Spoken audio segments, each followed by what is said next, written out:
Good evening and welcome to this evening's Equity Market Wrap. My name is Lisa Pallavi Barbora. The markets were in fact quite volatile at the start of the day. However, they bounced back and both benchmark indices ended with gains of around 0.7 to 0.8%. The BSE Sensex and Nifty dipped a little after the credit policy announcement in which no repo rate cut or CRR cut was announced. However, stable global markets which rallied today meant that both our benchmark indices also bounced back. The BSE Sensex finally closed at 19,325 and the Nifty ended at 5850.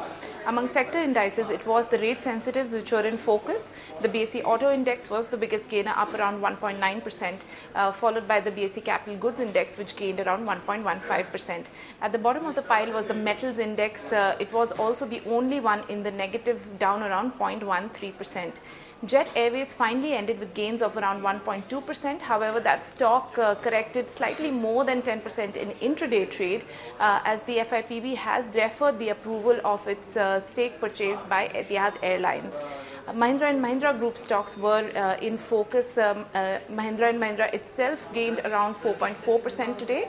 The company over the weekend announced a global agreement with CIE Automotives Limited from Spain to create a global network of auto components with its own domestic auto components business.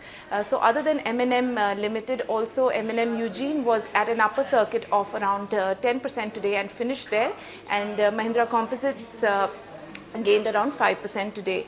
Apollo Tyres, on the other hand, continues to have a bad run. That stock declined around 1.2% today as the analysts have downgraded it after its big acquisition of the US tire maker, as it will have to take on a large amount of debt to finance that acquisition. Coming back to Sensex stocks, other than Mahindra & Mahindra, at the top was BHEL gaining around 3.4% today, and Bharti and Bajaj Auto both recovered with gains of around 2.5% today. At the bottom of the pile was Hindalco, which corrected around 1.6%, and Dr. Reddy's, which corrected around 1.4%. Market participants are now going to wait for the US Fed Reserve meeting, which is scheduled for the end of the month, to see if the rally in the markets might continue or not. That's all from me. Do log on to livemint.com for more details. Thank you.